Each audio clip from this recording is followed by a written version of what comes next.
Na segunda-feira, aqui para nosso começo de conversa, veio aqui no ICL dar uma entrevista para a gente o advogado Roberto Bertoldo, que é um dos espionados de forma ilegal pela ABIN do Jair Bolsonaro. Eu queria trazer aqui um vídeo da fala dele para a gente começar a nossa conversa. Vou pedir para a nossa produção rodar aqui, por favor. E eu liguei para ela pedindo autorização para que a Joyce, para que eu falasse, para que eu contasse o que ela me disse a respeito dos Bolsonaro em relação a esse episódio da BIM.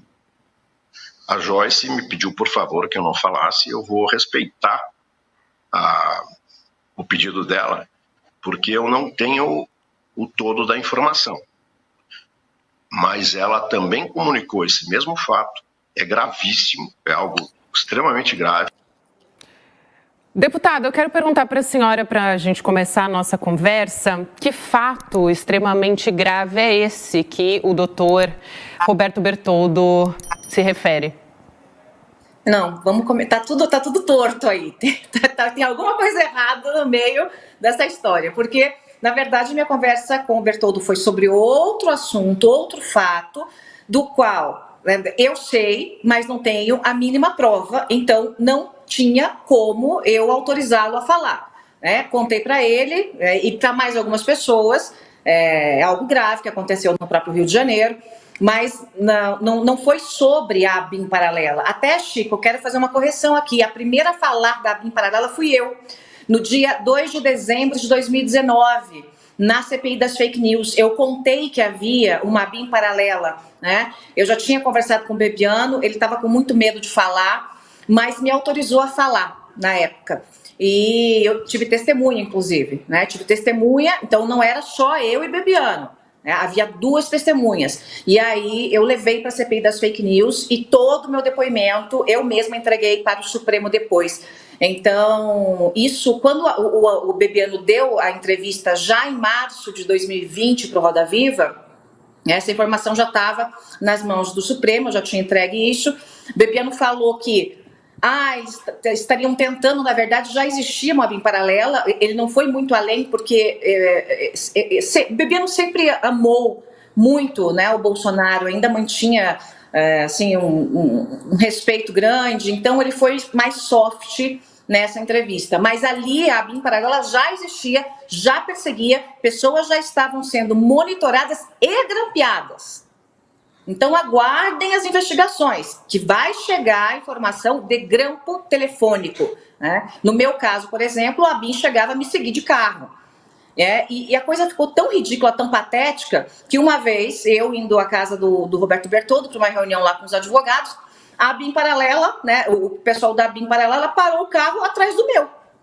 E ficou lá parado. Aí eu saí, eles iam atrás de mim. Faltava até, era descarado o negócio. Bom. Quando eu chegava em casa, quase todo dia tinha alguém pendurado no poste que dava para frente da janela do meu quarto. Para quem conhece os funcionais em Brasília, toda a parede, né, a parede corre com janelas em toda ela. Então, você fica muito exposto ali. Toda vez que eu chegava, se eu chegava mais tarde, tinha alguém pendurado. Se eu chegava na hora certa, tinha alguém pendurado lá. A senhora acha que devia haver alguma reinvestigação sobre a morte do Bebiano? Foi 12 dias depois dele falar isso. Veja, eu sempre achei isso. Sempre. Acha? Sempre achei. Acha ainda? Dentro do meu círculo mais pessoal, em casa, com a minha família, eu sempre comentei isso, né, que é coincidência demais, né, e tem mais coisas que precisam ser investigadas. O que, por exemplo? O que precisa ser investigado? O que precisa ser investigado? Exatamente o que eu não posso falar, porque senão leva um processo danado, porque não tenho prova. Não, mas tem gente que deve ser investigado. Grande, né? Não, pode dizer, isso aqui precisa ser investigado. Não é? Porque a gente não está afirmando nada. Não está afirmando nada. Estou falando que precisa investigar tal coisa. Seria interessante que investigassem. Só depois de uma investigação é que pode se confirmar se sim ou não. Investigar a morte do Bebiano, sim. Não estou acusando ninguém de nada. Sim, mas bem claro. nem eu. E acho interessante continuar a investigação sobre a morte da Marielle. Mas ligando esse caso à política? A história está mal contada. Então, é importante que a investigação continue de maneira séria e célere. Chico Sá. Deputada, parece que houve um alívio, voltando ao caso Marielle, já que a senhora citou, houve um certo alívio, pelo menos é o que o clã Bolsonaro comunicou, agora quando anunciaram a possibilidade de ter sido o Domingos Brazão, o mandante do crime. Brazão, exatamente, Chico, obrigado. Você acha que isso realmente foi um alívio ou foi um disfarce da família que ainda teme as investigações no caso Marielle? Não posso falar um disfarce, não posso, mas que foi um alívio, foi. Agora, se você olhar nas minhas redes sociais, eu não dei essa notícia e não permiti que a minha assessora desse. Eu não dei essa notícia. Porque essa notícia é muito sem pé nem cabeça, né? Tem mais coisa aí que realmente precisa ser investigada. E eu não estou aqui dizendo que fulano é inocente, que cicrano não é inocente, né? Eventualmente pode ter participação de mais de uma pessoa, ele pode ter participado, mas tem mais caroço nesse angu. Que tipo de coisa tem que ser mais investigado? Que tipo de coisa? Por exemplo... A morte da Marielle tem que ser mais investigada, né? E realmente se houve a participação desse conselheiro, tanto que, como eu disse, eu não dei essa notícia. Eu comentei com a minha assessora, falei, não vamos correr o risco de dar barrigada nesse negócio, né? Vamos deixar a coisa como está. Então, esse foi o meu posicionamento como jornalista que sou. Deputada, eu queria perguntar, porque a senhora falou que era seguida descaradamente pela ABIN de carro, quando foi isso? Enfim, foi durante o governo Bolsonaro, e como que era a relação da senhora com o Moro nesse momento? Porque ele era ministro quando a senhora estava sendo espionada, né? Ele sabia, na opinião da senhora, ele conhecia algo a respeito desse esquema? Eu não acho que ele sabia com toda certeza, mas alguma pista ele devia ter, né? Óbvio. Quando a primeira vez que eu ouvi esse negócio de ABIN paralela, que foi uma conversa que eu peguei, eu ainda como líder de governo, como é que foi? Aquela coisa, foi no gabinete do Bolsonaro. A primeira vez que eu ouvi no Planalto, uma conversa meio torta sobre isso. Como é que foi essa conversa? Ele e o general Heleno. Entre ele e o general Heleno. Como é que foi a conversa? Em junho, foi meio do ano, foi ali por junho, o começo de julho, eu, como líder de governo, entrava no gabinete a hora que eu quisesse, saía a hora que eu quisesse, a não ser que ele estivesse em reunião privada. Quando estava em reunião com o ministro, eu entrava. E aí eu entrei e peguei essa conversa meio torta, falando de relatório de inteligência, dossiê. E a hora que eu entrei, houve aquele silêncio sepulcral. Quem falava o quê? Assim.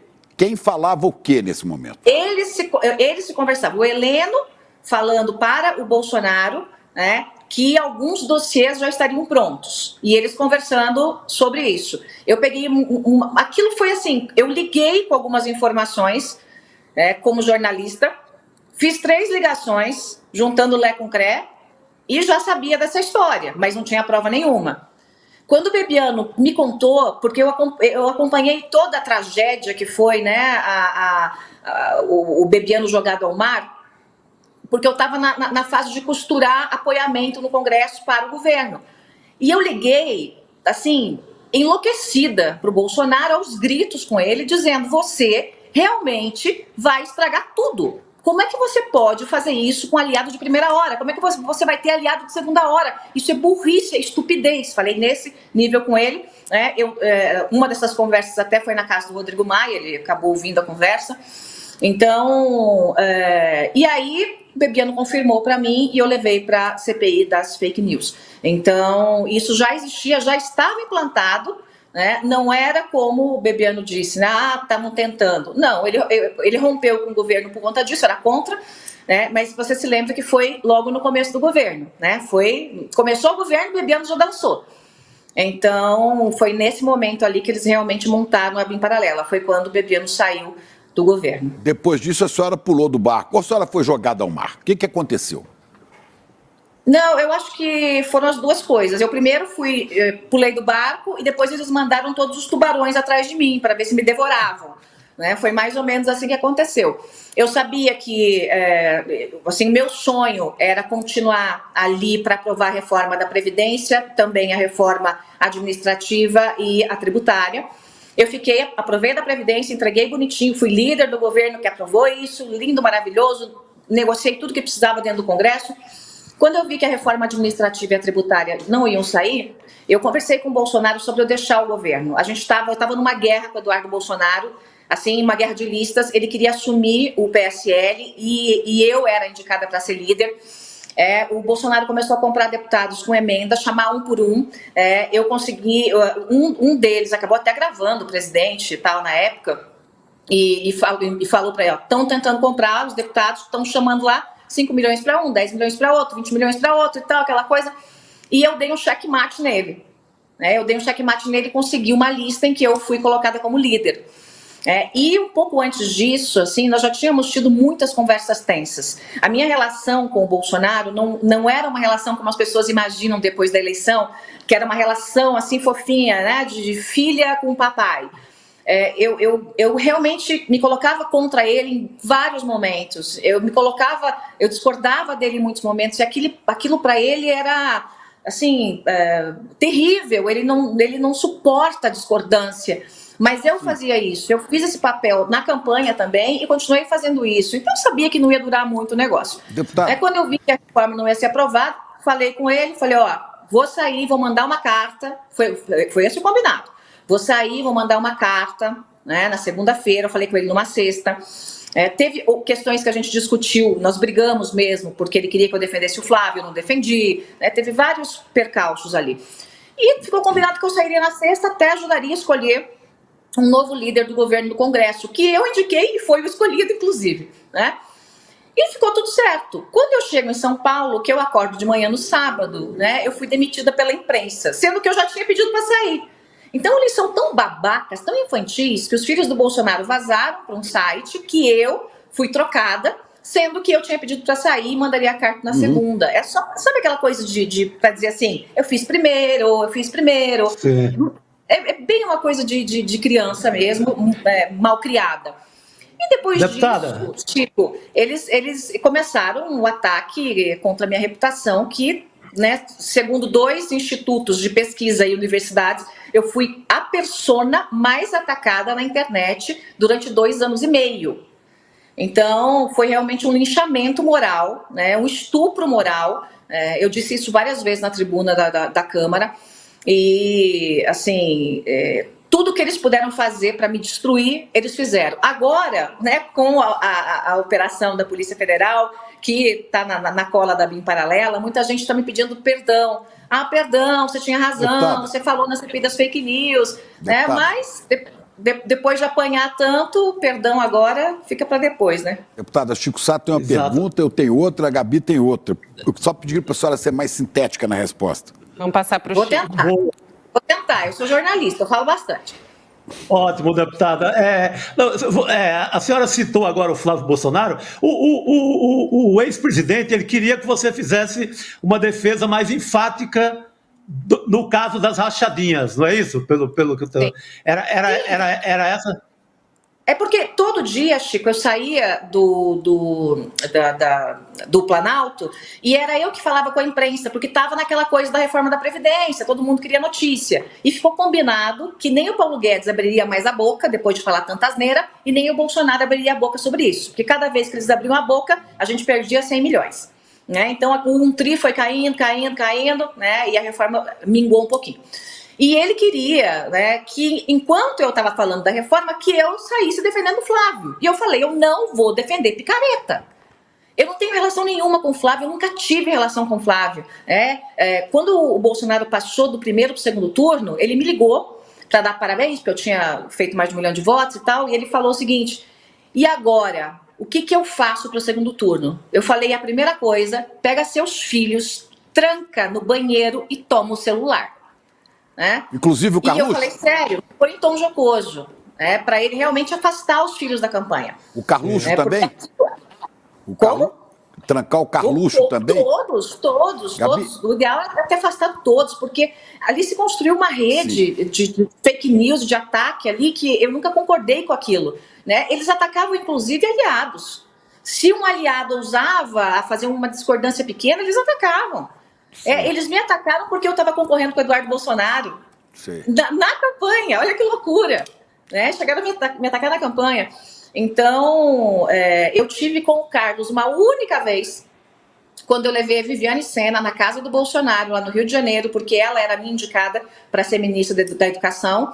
Né? Ficou tudo acordado e, no final das contas, veio quando o filhinho, o Eduardo, descobriu, ele atravessou o Vélez, né? Ele e o Carlos, e a gente teve aquela beleza de ministro, né? O Vélez na Educação. A senhora, então, não tinha uma relação, eu ia perguntar justamente como que era a relação da senhora com Carlos Bolsonaro e se em algum momento a senhora levou para as instâncias superiores, justamente levou ao ministro Sérgio Moro a reclamação em relação à ABIN e o que ele falou a respeito disso? Não levei ao Moro, não conversei com o Moro sobre isso. Conversei com o Moro muito, né, na época que ele estava saindo, se ele devia ou não sair, a gente conversava bastante, às vezes se encontrava no ministério, às vezes, né, num restaurante, e a gente falava sobre isso. Mas eu nunca levei para o Moro a questão da ABIN. Mas a Por que não, deputada? Eu pergunto porque a senhora era muito próxima do ministro Moro e porque justamente ele poderia, de alguma forma, enfim, começar a investigar, saber o que estava sendo feito dentro da ABIN, já que estava sendo formada uma ABIN aparelhada nesse momento. Porque eu não sabia se o Moro sabia ou não sabia. Então, eu achei melhor levar isso direto para o Supremo. Então, ele ali não resolveria muita coisa, porque estava já com a corda no pescoço, já sabia que ele ia, né, deixar o governo, e acabei levando isso, né, como todas as outras provas da CPI das fake news, que foi comprada pelo governo por emendas, mandadas ao Ângelo Coronel, senador presidente da CPI à época, né? Então eu atravessei a rua e deixei no STF tudo que eu entreguei na CPI das fake news. Bom, quando a senhora fala que, que outras coisas precisavam ser investigadas, eu só pergunto sim ou não. A investigação do assassinato de Marielle mereceria uma investigação que envolvesse, por exemplo, o Carlos Bolsonaro, o Carluxo, que era um desafeto. Você acha que devia ser... falar isso. Não, quer saber se a senhora acha que deveria ser investigado ou não? Não posso falar isso, seria irresponsabilidade da minha parte se eu falar uma coisa dessa sem provas, não posso. A senhora teria ouvido? Eles me perseguem o tempo todo, eu não posso, né? Eu precisava ter uma prova na mão para poder te falar. A senhora teria ouvido prova. A senhora teria ouvido em algum momento, algum comentário do general Santos Cruz a respeito da participação dele nesse crime, de alguma maneira? Não. O que eu ouvi do Santos Cruz foi também da BIM paralela, né? Antes mesmo do Bibiano me falar. Deputada, voltando à BIM paralela, né, como está sendo chamado esse escândalo, até que ponto a BIM fornecia dados, alimentava o gabinete do ódio, que funcionava ali nas cercanias do gabinete do ex-presidente? Funcionava dessa maneira? Você tem alguma evidência disso? Funcionava dessa maneira. Essa BIM paralela, que na verdade era comandada pelo Ramagem, pelo Carlos, que comandava o Ramagem, que tinha mais ali meia dúzia de policiais dele para fazer isso e que usava os equipamentos da BIM. E uma parte, né, da BIM ajudou nisso, mas uma parte considerável da BIM não queria saber disso, não se envolveu nisso. Funcionários de carreira que estão há muito tempo lá, né, eles não se meteram nessa história. Mas você sabe que, né, em terra de leão, gatinho me abaixo. Então, um servidor, ele não vai enfrentar a estrutura do presidente da República, né? O servidor, ele está lá, ele está garantindo o sustento dele, né, do dia a dia. Então, muita gente me perguntou, mas por que os servidores não fizeram denúncia? Gente, é só olhar o que o governo faz com qualquer opositor. O que fizeram comigo, com o Rodrigo Maia, né? Que tínhamos mandato. Imagina com alguém que não tem mandato, que está ali, que depende daquilo, né? Mas eles faziam os dossiês falsos, às vezes pegavam meia informação verdadeira para dar um tom de veracidade, construíam toda uma narrativa sobre aquilo, mandavam para o Gabinete do Ódio distribuía para os deputados federais. Gabinete do Ódio para todos. Gabinete do Ódio do Carlos Bolsonaro, que era o coordenador desse gabinete. Sim, o Gabinete do Ódio do Carlos Bolsonaro. O senhor falou várias vezes.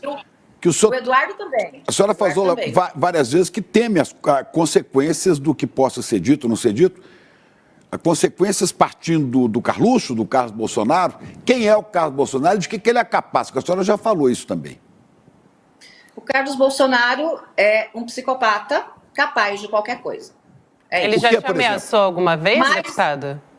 Não, mas botou os cachorros dele para me ameaçar. Ameaçar de morte, ameaçar de estupro, ameaçar... Então, toda aquela... né, quando havia a divisão que eu mostrei na CPI das fake news, como a informação chegava em todos os cantos do Brasil muito rápido, além dos robôs que eles usavam, né, eu fui muito ameaçada. Fui linchada todo dia, né, mas também ameaçada. A senhora disse que o Carlos mandava no Ramagem. O que a senhora quis dizer com isso? A ideia de montar essa ABIN paralela foi do Carlos, né? E, obviamente, o Bolsonaro amou, adorou, porque ele sempre quis controlar todos os órgãos de segurança e assim o fez enquanto foi presidente da República, né? Então, o Ramagem era muito próximo, né, ao Carlos, ao Flávio nem tanto, mas mais próximo ao Carlos. E o Carlos tinha esse controle do gabinete do ódio, logo tinha diretamente uma comunicação com o Ramagem para receber os dossiês, para conseguir atacar adversários e para receber também grampos telefônicos, para receber essas informações de contra-inteligência. E o general Heleno, deputada, qual era o papel dele nesse meio campo aí? Ele atuava junto com o Ramagem ou ficava mais ali na dele? Qual era o estilo do general Heleno nessa confusão toda? Veja, eu não sei o tamanho da atuação do Heleno, mas que ele sabia, tanto que eu vi ele conversando com o Bolsonaro sobre isso, né? Ouvi entrando no gabinete ali pelo meio do ano, não me lembro se junho ou julho. Deputada, eu queria saber o tipo de ameaça que a senhora recebeu. A senhora disse que o Carlos Bolsonaro é capaz de tudo e que foram os capangas dele que ameaçaram a senhora. Que tipos de ameaças que vieram? Como é que a senhora sabe que era o Carlos Bolsonaro e não, eventualmente, o clã Bolsonaro, enfim, ou o próprio ex-presidente Jair Bolsonaro? Não, o Carlos Bolsonaro eu digo porque ele era um dos líderes do gabinete do ódio, mas é óbvio que eu estou falando aqui do pacote, né? Ali eles faziam tudo em conjunto, né? Uma gangue mesmo, atuando juntas. Então, quando eu digo capanga, eu não estou dizendo no sentido literal. Eu estou falando a trupe que eles tinham na internet, montada em todos os cantos do Brasil, que era toda... Eu mostrei na CPI qual era o calendário que eles iam me atacar e qual o calendário que eles iam atacar outras pessoas. Então, eles pegavam dias específicos do mês para me atacar, assim, dia e noite, e fazer com que meu nome fosse o mais citado negativamente nas redes sociais. E a partir dali eu recebi muitas montagens sobre mim, coisas horríveis mesmo, e também muitas ameaças de morte e de outras coisas. E a senhora ainda teme pela sua vida hoje, deputada? Veja, eles tentaram de tudo, né, para me matar de todo jeito, moralmente, psicologicamente, mas eu tô aqui, eu fui resiliente. Olha, né, minha coraça tá mais dura.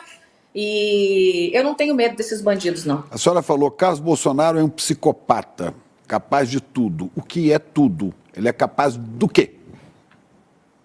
Ele é capaz de tudo. Ele é capaz de destruir pessoas, ele é capaz de destruir... Fisicamente? Ele é capaz de mentir, ele é capaz de enganar. Ele fisicamente? É capaz de... Destruir pessoas e reputações da coisa. Destruir fisicamente é capaz? Não posso dizer, Chico, não posso dizer. Para um psicopata, eu acho que ele é capaz de tudo, né? Então, assim, de novo, eu não tenho provas, eu não posso ir além. Eu sei o que você quer arrancar de mim, Chico. Eu também não quero arrancar. Eu quero que a senhora diga o que sabe. Pelo país, pela importância sua como ex-deputado, como jornalista, para o país. Isso é relevante. A coisa que eu dito é que as mortes de Bebiano e Marielle devem ser investigadas com mais profundidade. E essa investigação deve levar em consideração a existência da família Bolsonaro. Não tem como não levar, né? Não tem como então não deve levar em consideração a família Bolsonaro. Bolsonaro e seus filhos. Não tem como não levar. Também tem que colocar esse ingrediente aí no meio da investigação. Deputada, vamos falar um pouco do episódio de Juiz de Fora, da famosa facada. A senhora chega a desconfiar em algum momento daquele episódio, que não teria sido, pode ter existido, mas não foi daquela maneira? O que a senhora sabe sobre esse caso Juiz de Fora, o caso do Adélio, que acaba de ser citado pelo ex-presidente numa entrevista que ele deu hoje à tarde? Veja, que a facada ocorreu, né? Eu acompanhei isso, inclusive vi o Jair no hospital e acompanhei um pouco da reabilitação dele, que ele tem problemas até hoje por conta, né, daquela facada, daquele atentado, ele tem. Agora, tem muitas coisas que são muito peculiares nessa história. Eu conversei muito sobre isso com o Bebiano, ele também achava muito esquisito muita coisa. Como, por exemplo, Bolsonaro não saía comigo, pelo menos, ou com o Bebiano do lado, sem o colete de segurança por baixo da roupa. Podia estar o calor que fosse, ele não saía sem o colete à prova de balas. Não tinha jeito, ele estava sem colete. A equipe de segurança, que sempre era uma equipe grande, reforçada, porque era sempre muita gente, então tinha que fazer um cordão, né, de isolamento. Chefiada pelo Ramagem. Chefiada pelo Ramagem, equipe de segurança, que era policial federal. Sim. Então a equipe de segurança estava reduzida pela metade naquele dia. O Bolsonaro nunca saía do jeito que ele saiu, nunca a equipe de segurança permitiu que ele saísse daquele jeito, nos ombros de alguém, sem porque aí a polícia não tem muito o que fazer, né? Tá longe, né, da altura dos policiais, no ombro de alguém. Então, assim, tudo isso cheira muito ruim, assim, cheira muito ruim, né? Por que tantos eventos, assim, consecutivos aconteceram justamente naquele dia, né? Eu, por exemplo, estava viajando com o Bolsonaro para vários lugares do Brasil. Eu não fui sequer informada nesse dia. O Carlos já estava a caminho de carro de lá. Então, é esquisito. Assim, é esquisito. Agora, que o Adélio deu uma facada no Bolsonaro, o Adélio deu uma facada no Bolsonaro. Isso lá tá absolutamente comprovado com imagens e com tudo. Isso aconteceu. Mas que houve uma falha de segurança, não sei exatamente por quê, não sei se estavam achando que a coisa ia ser pequena, né? Acho pouco provável, mas que houve essa falha, houve. E o Bolsonaro, obviamente, sabia disso, dos riscos, né? Porque ele não é bobo, né? E sabia que tinha menos agentes, sabia que não estava usando colete, essas coisas. Deputada, eu queria perguntar também, mais uma vez, a respeito do que a gente está chamando de ABIN paralela. Completar uma coisa da facada? Sim. Só uma, antes de mudar de assunto, sim. Que é o seguinte, o que eu acho muito estranho é esse seu Adélio, o senhor Adélio, sai lá de Montes Claros, lá do norte de Minas, e treinar tiro no estande de Santa Catarina, né? Lá, a região de caques da deputada Júlia Zanata, né? Vai treinar lá, onde treina também os bolsonaros. Como é que você explica isso? Eu não explico. Não? E acho que ninguém explica. Mas imagina. Quem consegue explicar são, né? Não parece estranho? A turma do Bolsonaro e o próprio Adélio, né? Se eles tinham uma correlação, eles têm que se explicar, né? Mas que é esquisito. Realmente é uma coisa, né, estranha.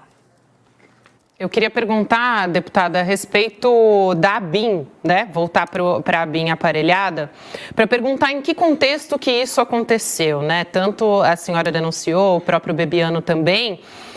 Em que ano que surgiu essa ideia? Em que momento? Como é que o Carlos Bolsonaro estava ali como cabeça dessa história, que é o que as investigações estão trazendo agora e é a operação da Polícia Federal na segunda-feira também? Não era uma BIM aparelhada, é diferente. Era uma BIM paralela, porque nem todo mundo da BIM fazia parte disso e muitos servidores de carreira condenavam isso. Só para deixar claro, né? Então, era um outro grupo que fazia contra-inteligência, com alguns servidores da BIM, com policiais federais e com os equipamentos da BIM, né? Mas não era toda a BIM, né? Por isso, chamada de BIM paralela pelo próprio Bolsonaro. Ele mesmo chamava de BIM paralela. Quero montar minha BIM paralela, eu quero minha BIM, eu quero não sei o quê. O Ramagem, vocês lembram, houve a tentativa de emplacar ele na Polícia Federal, não deu ruim, né? O Supremo foi lá e impediu.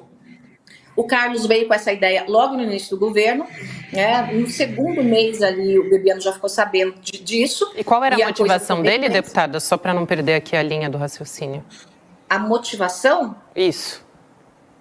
Espionar adversários, plantar informações falsas, produzir dossiês falsos, ter grampos telefônicos, espionar como ele fez, né, a minha conversa com o Rodrigo Maia, sobre questões envolvendo a Câmara, envolvendo o governo, envolvendo projetos. Então, o que ele queria era achar alguma coisa para pegar a gente. Né? Ele queria achar alguma coisa, porque se tivesse achado, obviamente teria feito um estardalhaço. Ele desconfiava da senhora, então? Oi? Ele desconfiava da senhora, da sua lealdade a Bolsonaro? Eu não sei se ele desconfiava da minha lealdade, mas os filhos dele sempre me odiaram. Se ele desconfiava da minha lealdade, ele era um idiota. Ele é um idiota. Mas se ele desconfiava, ele era realmente mais idiota do que eu suponho, porque eu estava ali trabalhando pelo governo, né? Enquadrando ele de vez em quando, mas os filhos sempre tiveram muita briga comigo. O Eduardo em especial, né? Mas aí todo o clã já me odiava e pronto. Como eu disse para você, eu tive contato só uma vez com o Carlos Bolsonaro e nunca mais, graças ao bom Deus. Então, o objetivo era esse, era o objetivo de fazer espionagem contra a inteligência, né? O objetivo de chantagear pessoas, né? Muitas pessoas que tinham problemas, né? Certamente foram alvo de chantagem. Eu espero que elas abram a boca agora, né? Então, realmente muita gente passou por esse grampo, né? O Moro certamente estava entre eles também, certamente na investigação vão achar, porque o desgaste entre o Moro e o presidente também começou bem antes do Moro sair, né? Então, era isso, ou era desafeto, ou era por desconfiança, e no meu caso, assim que eu iniciei uma briga mais intensa ali dentro do PSL com o Eduardo, eu já passei para a turma dos grampeados. Aqui no nosso chat, inclusive, perguntam, e eu estou acompanhando aqui, né, as pessoas que estão acompanhando a nossa entrevista, se a senhora sabia do envolvimento de outros militares, além do general Heleno, envolvidos na BIM paralela. Com conhecimento, pelo menos, né? Não. Que eu conheça, não. Né? Mas os militares, os generais, né, eles faziam tudo que o Bolsonaro queria. O Bolsonaro cobriu os generais de benefícios, de benesses, de aumentos, de penduricalhos, né? Viagra, prótese peniana, né? Tinha tudo para os chefes, né? Dos militares. Então, eles estavam num grupo ali que faziam, uma parte deles, o que o Bolsonaro queria e bem entendia. Quantos estavam envolvidos, eu não sei, mas certamente estavam sim, porque o Heleno não ia estar sozinho no meio dessa história, né? E nem imagino que nem só esses 6 policiais do Ramagem, mais esse pequeno grupo da BIM que estava fazendo essa contra-inteligência, estivessem sozinhos.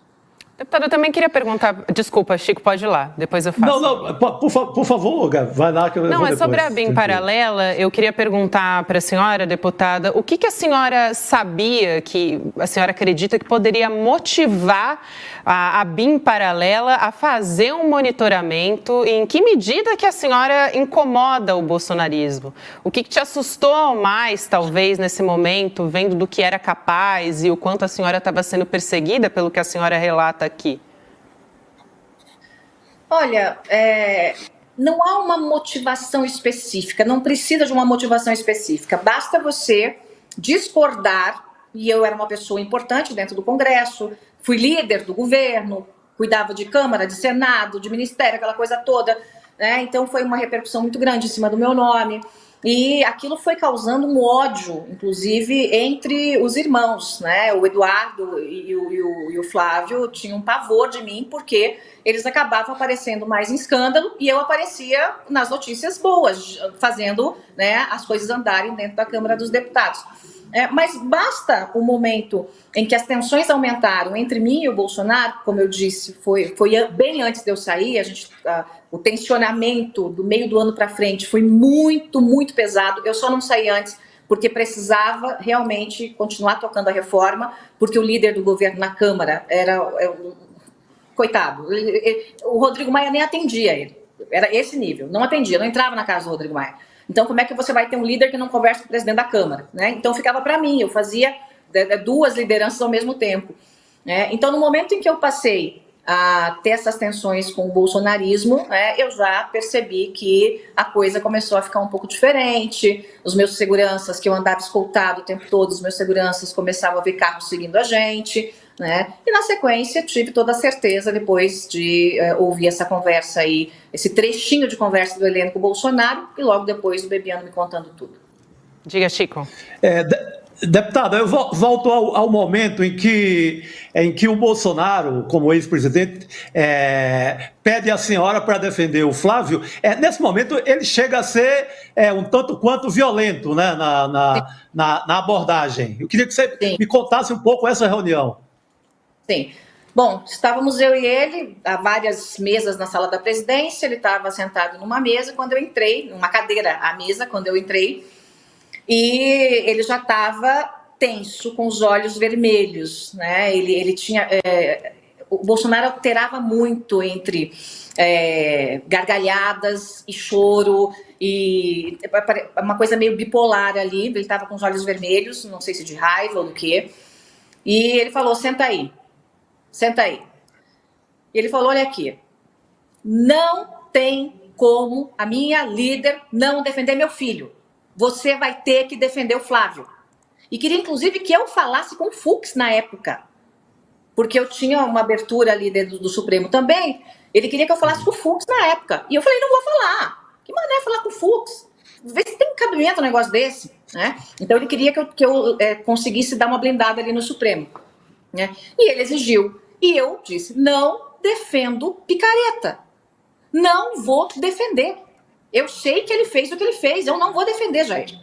Geralmente chamava ele de 01, chamei ele de Jair ali. Bom, só Opa, desculpa, tocou o meu telefone aqui, desculpa. Só mais uma questão. Deixa eu concluir. Sim, então, por favor. Eu não concluí. Aí o Bolsonaro levantou da cadeira e fez menção de vir, deu a volta na mesa e fez menção de vir para cima de mim. Eu levantei imediatamente, cruzei os braços e fiquei parada. Eu até brinco com as pessoas que, né, passou pela minha cabeça, é hoje que eu derrubo, né? É hoje que eu derrubo esse homem no chão, né? Eu sou lutadora há bastante tempo, fiz algumas artes marciais sem me defender. Quando ele viu que eu não me intimidei, ele retrocedeu. Ali, naquele momento, não tinha mais como continuar. Por isso que, a partir dali, eu já estava rompida com o governo, mas ainda tocando a reforma pelo governo. Porque não tinha como trocar, não tinha como... O jogo estava sendo jogado. Não tinha como inventar um líder para liderar o que eu estava liderando já no Brasil inteiro, né? Mas naquele momento, assim, matou toda a possibilidade da gente ter qualquer tipo de reconstrução de relacionamento, né? Então, ali acabou para mim. E ele também, obviamente, já sabia que tinha acabado e... ele deixou tocar lá enquanto eu podia tocar a reforma e depois eu falei para ele que ia sair, como eu disse para vocês. A senhora postou na semana passada, na sexta-feira, no Twitter, o seguinte, fica a pergunta, por que a BIM paralela de Bolsonaro, que é a BIM de Bolsonaro, monitorou a força-tarefa que investiga o assassinato de Marielle e seu motorista? Por que o Bolsonaro, a BIM, informação de Bolsonaro, foi monitorar a promotora que investiga o assassinato de Marielle e seu motorista? E disse, acho que não precisa desenhar. A senhora está estabelecendo essa conexão? Não, eu estou dizendo que é uma questão de juntar Lé com Cré. Por que ele queria bisbilhotar a procuradora, do caso, né, da força-tarefa que investiga? Qual é a relação? O que ele queria saber? O que ele queria saber do andamento dessa investigação? Então, a senhora acha que a polícia deve procurar saber por quê? A polícia deve procurar checar o assassinato de Marielle e os Bolsonaros? Claro que sim, para saber se tem alguém eventualmente ligado a eles que tenha participado disso, né? Do porquê, porque é escandaloso isso, é escandaloso. É uma coisa que... Como é que você pega um serviço ilegal de contra-inteligência e coloca para bisbilhotar a procuradora que lidera a força-tarefa para descobrir quem matou a Marielle? Então, não precisa ser muito inteligente. Tem ali um interesse. E qual é o interesse? Então, foi isso que eu questionei. Eu quero saber qual é o interesse. E acho que o país quer saber qual é esse interesse, né? E a polícia tem que investigar. Tá certo. Deputada, eu quero aqui encerrar com a senhora, mas só para a gente fechar essa história, muitas pessoas aqui perguntam a respeito dos Bolsonaro utilizarem dados da ABIN paralela, que a senhora tenha conhecimento a respeito disso para chantagem, inclusive de pessoas públicas, se a senhora teve conhecimento de algum caso. E a outra pergunta que eu quero fazer é a respeito da sua relação com Jair Bolsonaro. O que incomodava o Carlos? Era a proximidade com Bolsonaro ou quanto a senhora sabia? Eu acho que a proximidade, primeiro, né, durante a eleição, porque quando eu entrei, né, para a política, eu acabei sendo a única voz feminina, a primeira, né, com conhecimento nacional que apoiou o Bolsonaro. Então, eu ia para os eventos, as mulheres iam para me ver, e aí ele subia lá e tirava foto com a mulherada, mas quem falava sempre era eu nos eventos, porque não dava para deixar ele falar que ele ia assustar as mulheres. Então, eu fiz muito esse papel, né, e o Carlos, ele tem um ciúme doentio do pai, né? E no começo, né, como eu disse para vocês, eu tive muito poder nas mãos para fazer isso, tive muito poder, e aquilo incomodava muito, né? Incomodava muito o Carlos e muito o Eduardo, né? Muito, muito, muito mesmo, a ponto de sempre, mesmo eu sendo líder de governo, eles tentarem puxar meu tapete sempre. É uma coisa muito louca, né? Quando você pensa, pô, tô liderando o governo do seu pai aqui, tô fazendo tudo dar certo, e vocês estão tentando puxar meu tapete? Só o ciúme explica, né? O fato de eu estar realmente sempre com pauta boa na imprensa, pauta positiva, né? Falando de reformas, economia, Pronamp, coisas boas mesmo. Então, eu acredito que seja isso, né? E depois que aconteceu essa minha história aí com o Jair, né? Por conta do Flávio, aí descambou de vez. Aí ele abriu a porteira, né? Para o pessoal me massacrar. Em relação a se houve chantagem, houve dossiê para chantagem, sim, houve dossiê para chantagem e eu não vou falar de quem. Mas a senhora tem conhecimento de que houve chantagens de pessoas públicas? Pessoas públicas, dentro da própria Câmara e Senado. E de que forma eram feitas essas chantagens? Era em troca de dinheiro, era de apoio político? O que era? O que eu sei de apoio político. Apoio político, apoio para o próprio Flávio, né, apoio incondicional para o governo. Então, muitas vezes tinha essa questão de ou você faz ou eu entrego isso aqui, né, isso aqui vai vazar para a imprensa. Então, tinha esse modus operandi ali. Ok. Certo. Deputada, a gente não se falou de todo mundo da família, esqueceu a primeira-dama. A sua relação com a primeira-dama, Michele Bolsonaro, era cordial, era boa ou também repetia o que acontecia com o resto da família? Foi no começo uma relação cordial, né? Inclusive, ela está me devendo uma passagem aérea e um maquiador que eu paguei para ela. Ela não me pagou até hoje, tá, Michele? Então, se puder, deposita na minha conta, querida. Né? Eu sei que você está podendo. Né? Que foi justamente para posse, né? Para posse. Ela queria trazer um maquiador do Rio de Janeiro. E aí ela me disse, ele não vai querer, o Bolsonaro não vai querer porque o maquiador é gay. Né? Então, ele tinha que vir com uma passagem mesmo, tal, e ela falou, eu vou comprar passagem, depois você paga o maquiador, e aí ela não comprou, e falou, você pode comprar, que deu probleminha aqui na minha conta, eu comprei a passagem do maquiador, paguei o maquiador, e até hoje, não recebi nada de volta. Você vê que não são só grandes golpes na família, tem os pequenos golpes também, né?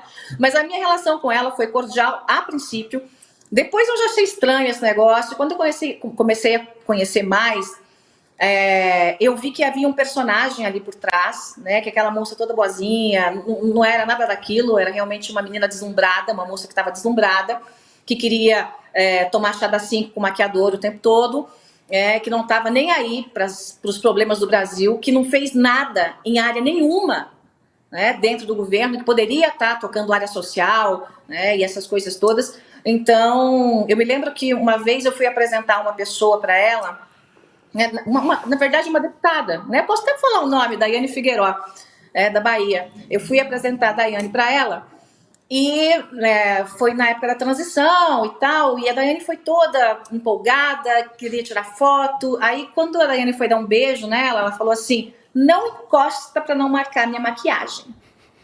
Não tem absolutamente nada a ver essa pessoa com aquela personagem vestida de anjo que aparece em todos os lugares, né, pregando a palavra de Deus e aquela coisa toda, né? Então, realmente, as coisas não batem ali. Ela é só mais um personagem e desempenha muito bem esse personagem, muito melhor que o Bolsonaro ou que os filhos, né? Ela faz isso com maestria.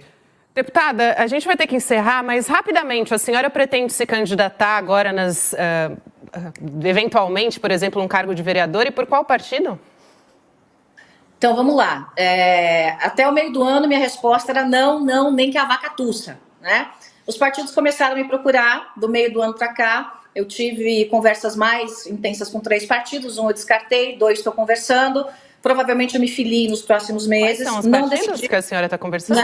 Não vou falar, né, querida? Nem que você arranque meu couro. Eu não decidi ainda. Não vou arrancar seu couro, pode ficar tranquilo. Tá bom. Né? Tá Mas bom, aí eu vou decidir isso, se vou ou não ser candidata, ali um pouco mais para frente. Né? Eu tô mezzo, né? Tá Mezzo. Então tá bom. Deputada, muito obrigado por a senhora ter comparecido aqui, aceitado o nosso convite. E eu espero, quando a senhora tiver condições, coragem ou condições de afirmar as bombas que a senhora disse que tem, que a senhora fale com a gente.